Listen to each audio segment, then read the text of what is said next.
आज जो सभा आयोजित हुई है, इसमें मैं आपसे जिस विषय पर बात करने वाला हूं, वो विषय हमारे देश में सबसे ज्यादा चर्चित विषय है कि कारगिल में जो कुछ हुआ हमारे देश के साथ और पाकिस्तान ने जो कुछ भी किया हमारे देश के साथ।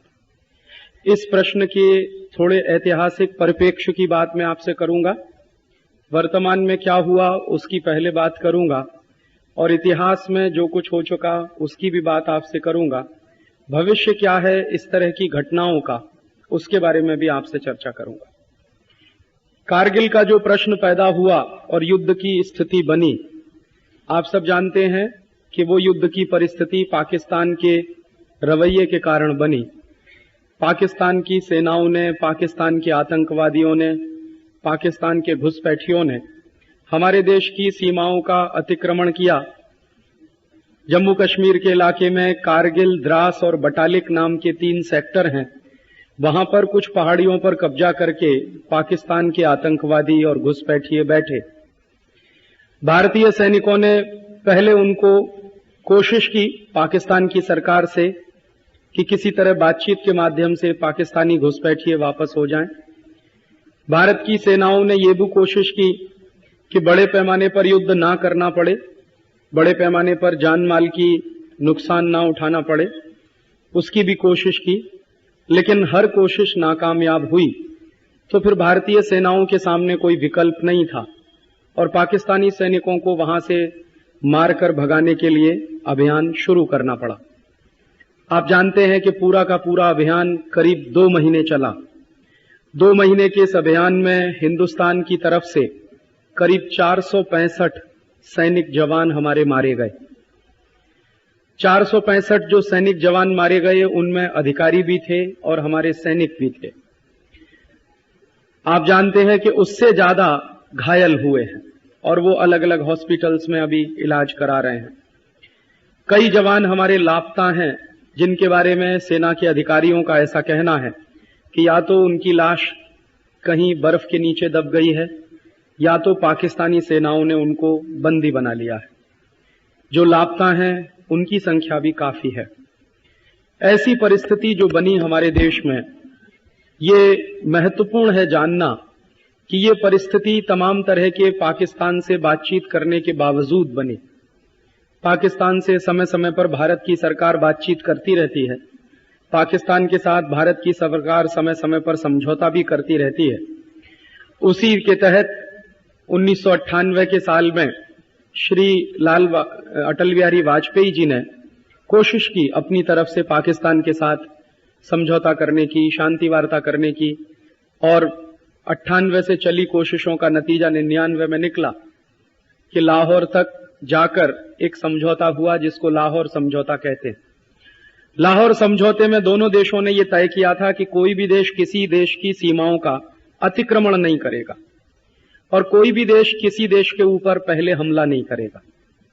लेकिन लाहौर समझौता होने के तुरंत बाद पाकिस्तान की सेनाओं ने, या लाहौर समझौता होने के दौरान ही पाकिस्तान की सेनाओं ने फैसला कर लिया था कि हमें भारतीय सीमाओं का अतिक्रमण करना है और उसके तहत उनके बड़े पैमाने पर उग्रवादी, आतंकवादी, घुसपैठिए हमारी सीमा में आकर बैठे।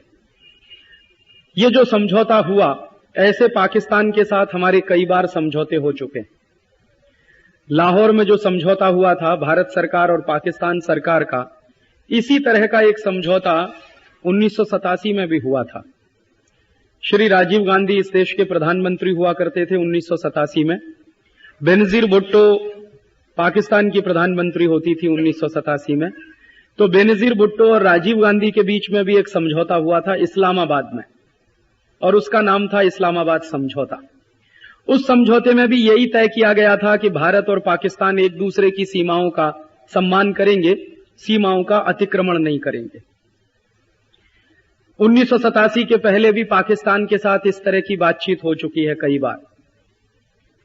1971 में पाकिस्तान के साथ इसी तरह का एक लिखित समझौता हुआ था। 1965 में भी पाकिस्तान के साथ लिखित समझौता हुआ था। 1947-48 में भी हुआ था। आखिरकार ये समस्या क्या है कि जब भी ऐसे कुछ लिखित समझौते होते हैं और पाकिस्तान की सरकार अपने सामने से आकर बोलती है कि हम कभी आक्रमण नहीं करेंगे, हमला नहीं करेंगे, लेकिन समझौते के बाद पाकिस्तान वही हरकत करता है जो बार बार वो कर चुका है। इसके पीछे का कारण क्या है और इस बात का इतिहास क्या है? ये जो कुछ हुआ हमारे देश में, अभी जो पाकिस्तान की सेनाओं ने अतिक्रमण किया और भारतीय सैनिकों को फिर अभियान चलाना पड़ा पाकिस्तानी सैनिकों को भगाने के लिए, ये कोई पहली बार नहीं हुआ हमारे देश में, ऐसा कई बार हो चुका है। पाकिस्तान ने ऐसा कई बार किया है, भारतीय सीमाओं का अतिक्रमण किया है और भारतीय सीमाओं का अतिक्रमण करके भारत के ऊपर हमला भी किया है, आक्रमण भी किया है। आप पूछेंगे कई बार कब कब किया है? सबसे पहला तो 1947 में ही किया था। 1947 में आप जानते हैं कि भारत आजाद हुआ 15 अगस्त को, पाकिस्तान हमसे अलग हुआ 14 अगस्त को। 14 अगस्त को जो पाकिस्तान भारत से अलग हुआ, उसने मात्र 2 महीने के अंदर भारत के ऊपर एक जबरदस्त हमला किया जम्मू कश्मीर के इलाके में, 20 अक्टूबर 1947 को। पहली बार जब 20 अक्टूबर 1947 को पाकिस्तानी सैनिकों ने भारत के ऊपर हमला किया तो उस समय की परिस्थिति बहुत नाजुक थी, संवेदनशील भी थी। उस समय की परिस्थिति संवेदनशील क्यों थी? क्योंकि 1947 का वो जो हमला हुआ भारत के ऊपर पाकिस्तान की तरफ से, उस समय जम्मू कश्मीर हमारा राज्य नहीं था। जम्मू कश्मीर एक स्वतंत्र राज्य के रूप में था। और स्वतंत्र राज्य के रूप में जम्मू कश्मीर क्यों था? आप जानते हैं कि जब अंग्रेज भारत छोड़कर गए तो अंग्रेजों की सरकार ने भारत को आजादी देने के लिए एक कानून बनाया था जिसका नाम था इंडियन इंडिपेंडेंस एक्ट। अंग्रेजों ने भारत की आजादी के लिए जो कानून बनाया था वो लंदन में बना था और लंदन में पारित भी हुआ था। लंदन में पारित हुआ कानून हिंदुस्तान की आजादी का कानून बना। ये हमारा दुर्भाग्य है, माने हम हमारे देश की आजादी का कानून अपनी संसद में नहीं बना पाए, वो लंदन में बना। जो आजादी के लिए कानून बना भारत की, उसका नाम इंडियन इंडिपेंडेंस एक्ट रखा गया। और उस कानून के तहत क्या किया गया? भारत और पाकिस्तान को 2 डोमिनियन स्टेट्स के रूप में दर्जा दिया गया। डोमिनियन स्टेट्स का माने होता है एक बड़े राज्य का छोटा राज्य। इंडिपेंडेंट नेशन नहीं बनाया भारत और पाकिस्तान को अंग्रेजों ने। भारत और पाकिस्तान को उस कानून के आधार पर डोमिनियन का दर्जा मिला, स्वतंत्र राष्ट्र का दर्जा नहीं मिला। और वो कानून जब लागू किया गया, वैसे तो वो पारित हुआ था ब्रिटिश पार्लियामेंट के हाउस ऑफ कॉमन्स में 3 जुलाई 1947 को और भारत में लागू हुआ 14 अगस्त की रात 12 बजे से। तो वो कानून जब लागू किया गया तो उसमें बहुत सारी बातें कही गई थी। जैसे एक बात उसमें ये कही गई कि आजादी मिलने के बाद भारत और पाकिस्तान 2 डोमिनियन स्टेट्स होंगे। दूसरी बात उसमें यह की गई कि आजादी मिलने के बाद भारत और पाकिस्तान की संपत्ति का बंटवारा होगा। आजादी मिलने के बाद भारत और पाकिस्तान की सेनाओं का भी बंटवारा होगा। आजादी मिलने के बाद भारत और पाकिस्तान की जमीनों का भी बंटवारा होगा। आजादी मिलने के बाद भारत और पाकिस्तान की बहुत सारी संपत्तियों का और संसाधनों का बंटवारा होगा। एक तो ये बातें थी उसमें, और दूसरी एक और महत्वपूर्ण बात थी उसमें कि आजादी मिलने के बाद हिंदुस्तान के जो राज्य हैं अलग अलग, आजादी के समय में हिंदुस्तान में करीब 565 रियासतें होती थी, उनके राजा होते थे, महाराजा होते थे। तो उन सब रियासतों के बारे में इंडियन इंडिपेंडेंस एक्ट में यह तय किया गया कि आजादी मिलने के बाद ये रियासतें या तो भारत में रहेंगी या पाकिस्तान में जाएंगी। अब उन रियासतों के राजाओं के मन पर छोड़ दिया गया कि आप चाहो तो भारत में रहो, आप चाहो तो पाकिस्तान में जाओ। और कई रियासतों को यह अधिकार भी दिया गया, उसमें एक प्रावधान ऐसा भी रखा गया कि अगर कोई राजा ऐसा कहे कि हम ना तो भारत में जाना चाहते हैं ना हम पाकिस्तान में जाना चाहते हैं, तो फिर वो राजा अपने राज्य को स्वतंत्र रखने का भी अधिकारी होगा। इस तरह की बात भी इंडियन इंडिपेंडेंस एक्ट में कही गई।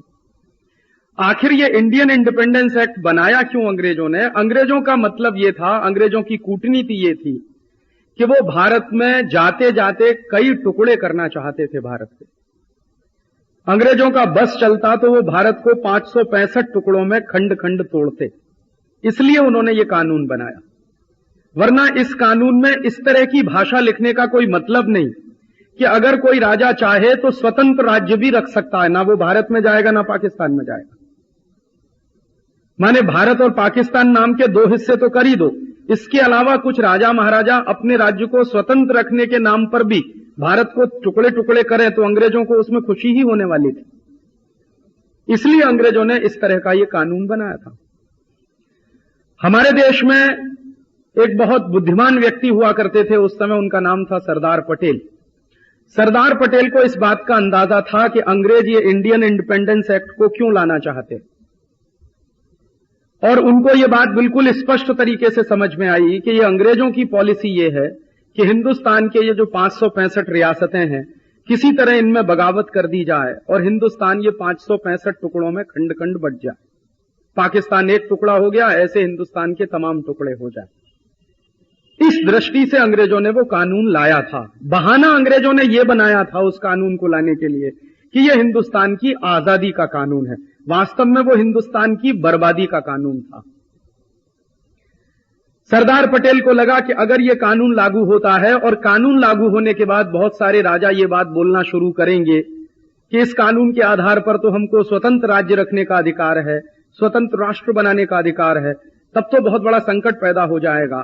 तो सरदार पटेल ने पहले से ही एक अभियान चलाया था इस देश में, जो आजादी मिलने के पहले से वो कर रहे थे कि ज्यादा से ज्यादा राजा महाराजाओं को भारतीय राज्य में मिलाने के लिए समझौते वो कर रहे थे और करवा रहे थे। और उनकी योजना ये थी कि अंग्रेजों की सरकार जिस दिन तक ये कानून लागू करे उस दिन तक ज्यादा से ज्यादा राज्य और रियासतें हिंदुस्तान में शामिल हो जाएं और उनके समझौते भारत सरकार के साथ हो जाएं। और ये काम उन्होंने बखूबी किया, अकेले दम पर किया और बहुत बखूबी किया। बहुत कम लोग इस तरह का काम कर सकते हैं जो सरदार पटेल ने किया। फिर भी क्या हुआ कि कुछ राजा महाराजा ऐसे थे जो बहुत निकृष्ट किस्म के थे, घमंडी भी थे बहुत ज्यादा। उन्हीं में से एक राजा था जो जम्मू कश्मीर का था, उसका नाम था हरि सिंह। उसको बहुत घमंड था अपने ऊपर और अक्सर यह कहा करता था कि ना तो मैं पाकिस्तान में जाने वाला, ना तो मैं भारत में जाने वाला। इसी तरह का एक नवाब होता था जिसको निजाम कहते थे हैदराबाद का, वो भी बहुत घमंडी था। वो भी अक्सर यह कहता था कि मैं तो भारत में रहने वाला नहीं, जरूरत पड़ेगी तो मैं पाकिस्तान में जाऊंगा, हैदराबाद को अलग करूंगा और भारत से अलग उसको पाकिस्तान में ले जाऊंगा। इसी तरह एक राजा होता था ट्रावनकोर का। ट्रावनकोर एक रियासत होती थी, तो वहां का एक राजा था, उसको भी बहुत घमंड था अपने ऊपर और वो भी यही इस तरह की भाषा बोलता था। एक राजा और होता था इस तरह का कोयम्बटूर का। ऐसे ही एक राजा था, नवाब था जूनागढ़ का। तो जूनागढ़ का नवाब था, जम्मू कश्मीर के महाराजा थे और ये निजाम था हैदराबाद वाला। ट्रावनकोर का राजा था, कोयम्बटूर का राजा था। ऐसे 5-7 राजा थे जिनकी रियासतों के बारे में वो अंतिम समय तक यही कहते रहे कि हम ना तो भारत में जाने वाले हैं, हम तो ना तो पाकिस्तान में जाने वाले हैं। निजाम हैदराबाद और जूनागढ़ का निजाम दोनों ये कहने लगे थे अंतिम दिनों में कि भारत में तो हम नहीं ही रहेंगे, भले ही हम पाकिस्तान में चले जाएंगे।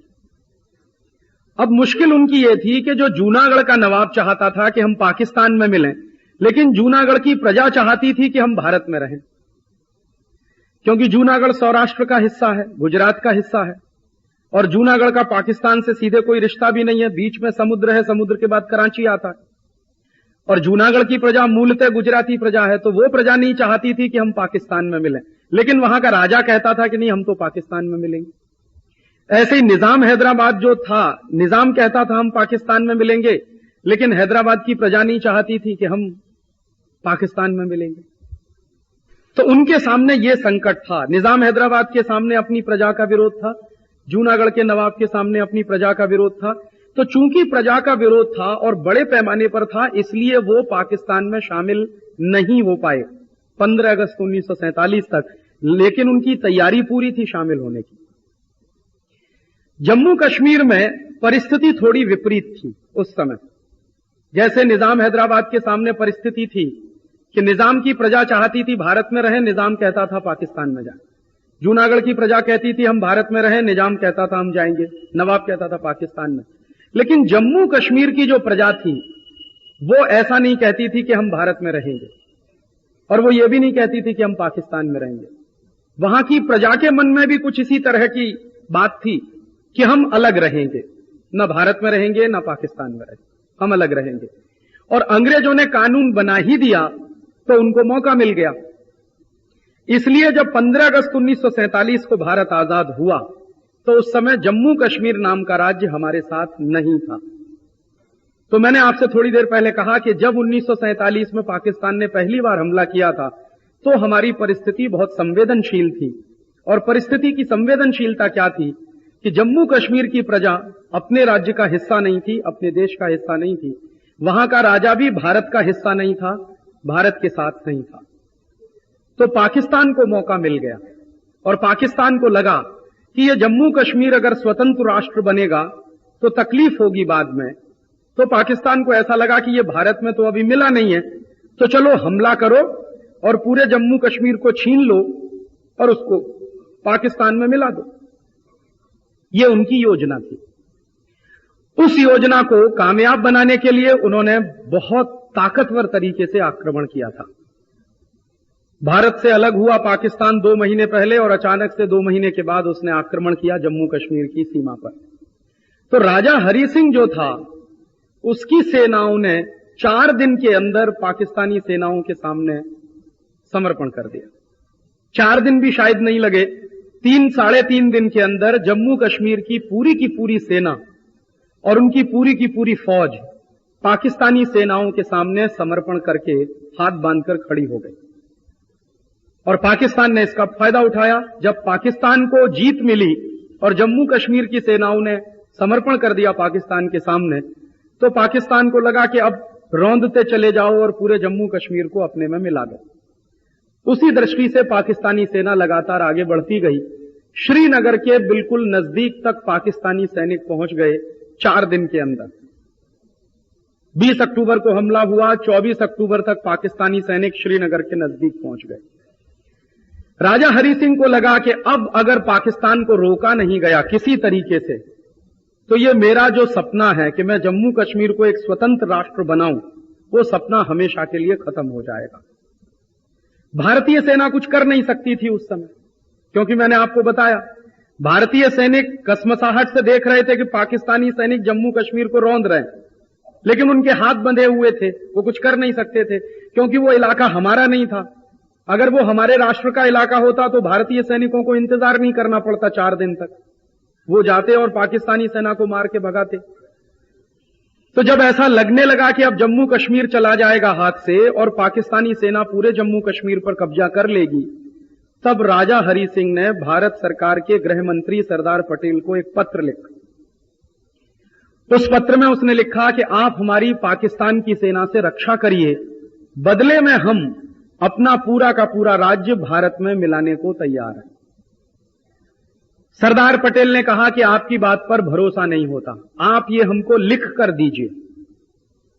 पहले उसने ये संदेश मौखिक भिजवाया, सरदार पटेल ने मना कर दिया कि हम आपके मौखिक संदेश को मान नहीं सकते, कल आप अपनी बात से पलट जाएं तो हमको क्या होगा। आप इसको लिख कर दीजिए और लिख कर दीजिए, उस पर हस्ताक्षर करिए। एक बाजू में आप हस्ताक्षर करेंगे, एक बाजू में हमारा प्रतिनिधि हस्ताक्षर करेगा भारत सरकार का, और बाकायदा जम्मू कश्मीर को भारत राष्ट्र में विलय कराया जाएगा उस समझौते के आधार पर।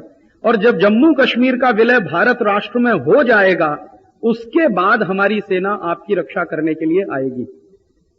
और सरदार पटेल ने कहा कि आप जितनी जल्दी ये समझौता करेंगे उतनी जल्दी हमारी सेना आपकी रक्षा के लिए आएगी।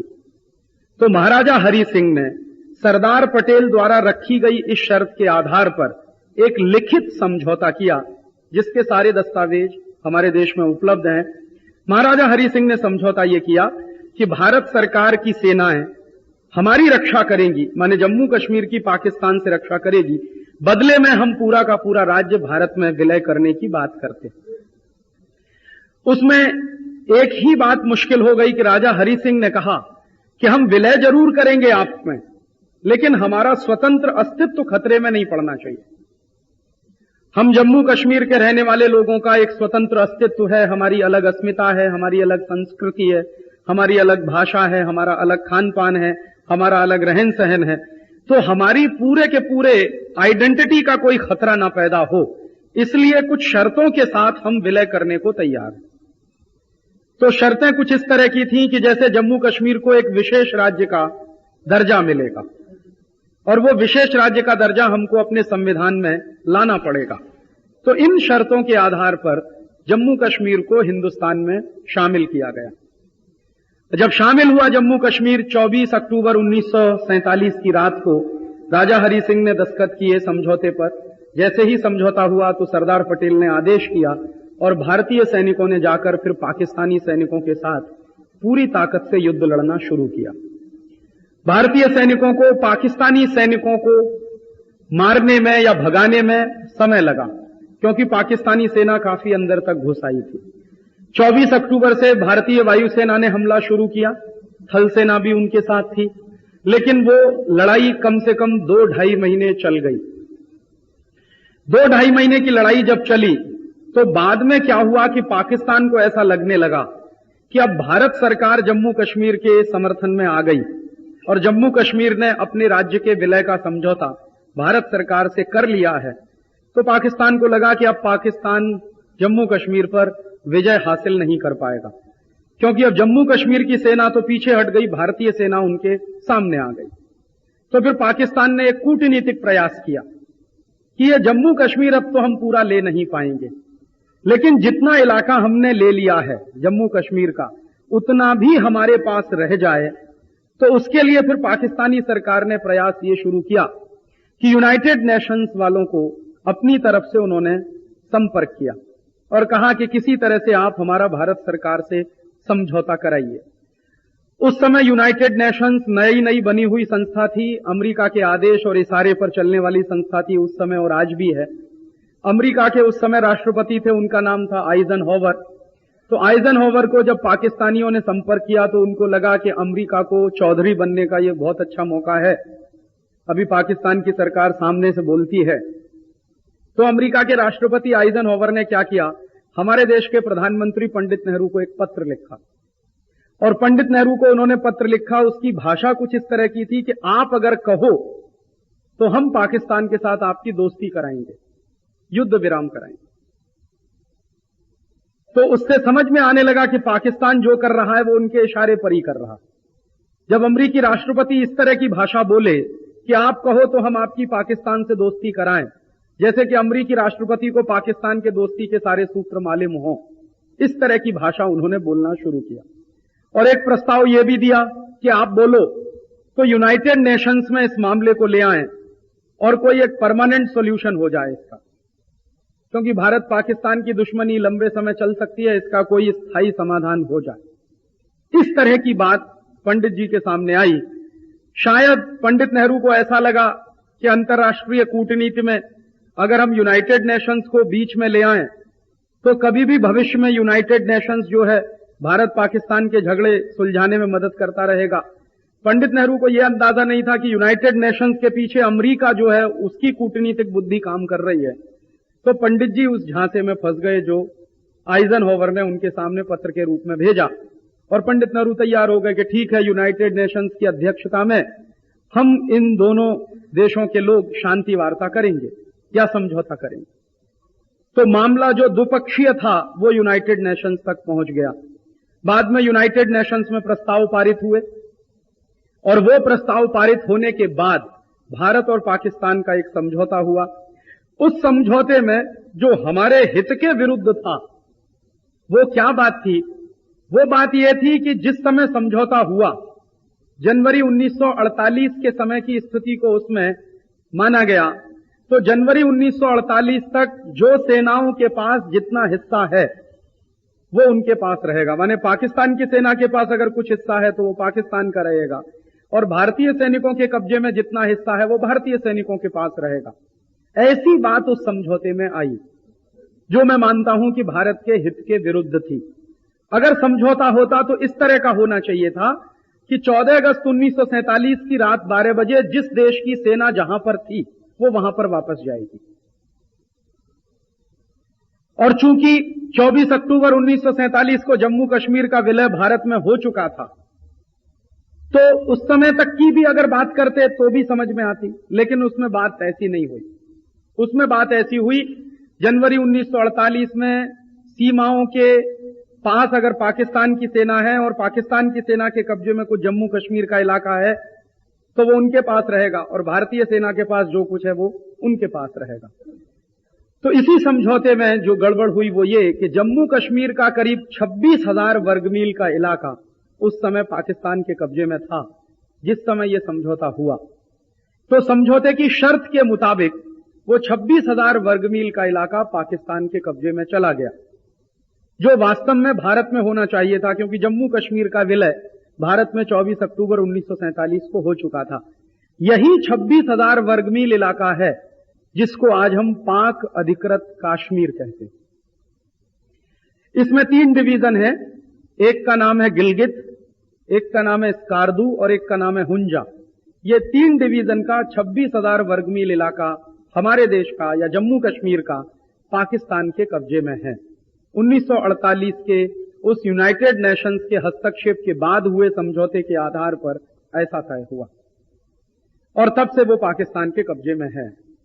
बाद में भारत की संसद में कई बार इस पर बहस हुई कि ये जो जम्मू कश्मीर का इलाका 26,000 वर्ग मील पाकिस्तान के कब्जे में है, इसको भारत में वापस लाने के लिए कुछ न कुछ करना चाहिए। और एक बार तो बहुत ऐतिहासिक प्रस्ताव पारित हुआ भारत की संसद में, अभी 2 साल पहले 15 अगस्त 1997 की रात को 12 बजे भारतीय संसद में एक महत्वपूर्ण अधिवेशन हुआ था। भारत की आजादी के 50 साल की स्वर्ण जयंती मनाने के संदर्भ में एक विशेष सत्र आयोजित हुआ था संसद में। तो उस विशेष सत्र में 15 अगस्त 1997 की रात को ठीक 12 बजे एक प्रस्ताव पारित किया गया जिसका हिंदुस्तान की सभी राजनीतिक पार्टियों ने पूरी तरह से समर्थन किया। एक भी राजनीतिक पार्टी ने उस प्रस्ताव का विरोध नहीं किया। वो प्रस्ताव क्या है कि ये 26,000 वर्ग मील इलाका भारत में वापस आना ही चाहिए। तो ये प्रस्ताव हिंदुस्तान की संसद में पारित हुआ 15 अगस्त 1997 को। इसके पहले भी हमारी संसद में, लोकसभा, राज्यसभा में कई बार बहस हुई है और उस बहस में हमेशा से यही तय हुआ है कि ये बचा हुआ हमारा जो 26,000 वर्ग मील है वो पाकिस्तान से भारत में आना ही चाहिए। 50 साल से ये किस्सा हमारे देश में चलता है, लेकिन आने का कोई सूत्र नहीं दिखाई देता। पता नहीं वो कब आएगा। 50 साल में कई बार ऐसी चर्चा हुई है, कई बार बहस हुई है, प्रस्ताव भी पारित हो चुका है, लेकिन वो कब आएगा अभी उसका इंतजार हमें करना होगा। ऐसी चर्चा, ऐसे किस्से होते रहे हैं।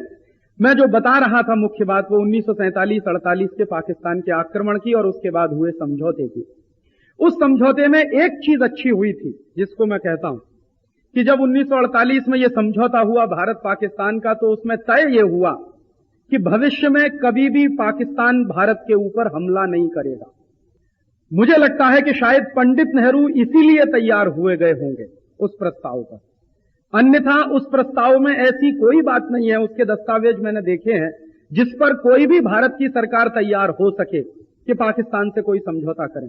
शायद पंडित नेहरू इसलिए तैयार हुए होंगे, ये मेरी अपनी मान्यता है। हो सकता है ये गलत भी हो, अंदर की बात क्या थी मुझे नहीं मालूम है, लेकिन प्रस्ताव पढ़ने से एक बात बिल्कुल समझ में आती है कि भारत के लिए उसमें कुछ मिला नहीं, हमने खोया ही। तो इतना खोने वाला प्रस्ताव कैसे कोई सरकार स्वीकार कर सकती है? तो शायद उसमें एक ही बिंदु ऐसा लगता है जिसमें पाकिस्तान की सरकार ने हस्ताक्षर करके ये कहा कि हम कभी भी भविष्य में भारत के ऊपर अपनी तरफ से हमला नहीं करेंगे। और दूसरी बात उसमें यह कही गई कि जब भी जरूरत होगी, भारत और पाकिस्तान के बीच कोई तनाव होगा, तो वो एक दूसरे के साथ बातचीत करके उसको हल कर लिया जाएगा। शायद यही एक कारण था जिसके लिए पंडित नेहरू तैयार हुए होंगे। बाकी उसमें ऐसा कोई भी दूसरा कारण नहीं दिखाई देता कि भारत सरकार तैयार हुई हो। तो पाकिस्तान ने खुद सामने से ये बोला और लिखित में दिया कि हम कभी भविष्य में हमला नहीं करेंगे, लेकिन पाकिस्तान अपने इस वायदे पर कायम नहीं रहा। लिखित में समझौता होने के बावजूद और लिखित में अपनी तरफ से आश्वासन देने के बावजूद पाकिस्तान की सेनाओं ने 1965 में भारत के ऊपर फिर हमला किया। 1965 के हमले को पाकिस्तान ने क्यों किया, उसके पीछे एक छोटा सा संदर्भ और समझ लेना जरूरी है। 1947-48 में तो पाकिस्तान ने हमला किया इस लालच में कि चलो जम्मू कश्मीर का इलाका पूरा अपने में ले लो, क्योंकि जम्मू कश्मीर का के पीछे वो कौन से प्रेरक तत्व थे कि पाकिस्तान ने भारत के ऊपर हमला कर दिया। उसका एक गहरा कारण था कि 1962 में चीन ने भारत के ऊपर हमला किया। 1965 के पाकिस्तान के भारत पर होने वाले हमले के पूर्व चीन ने भारत के ऊपर हमला किया था 1962 में, और जब 1962 का हमला हुआ था हमारे देश के ऊपर, तो वो सबसे दुर्भाग्यशाली विदेशी आक्रमण था हमारे देश के ऊपर। आजादी के पिछले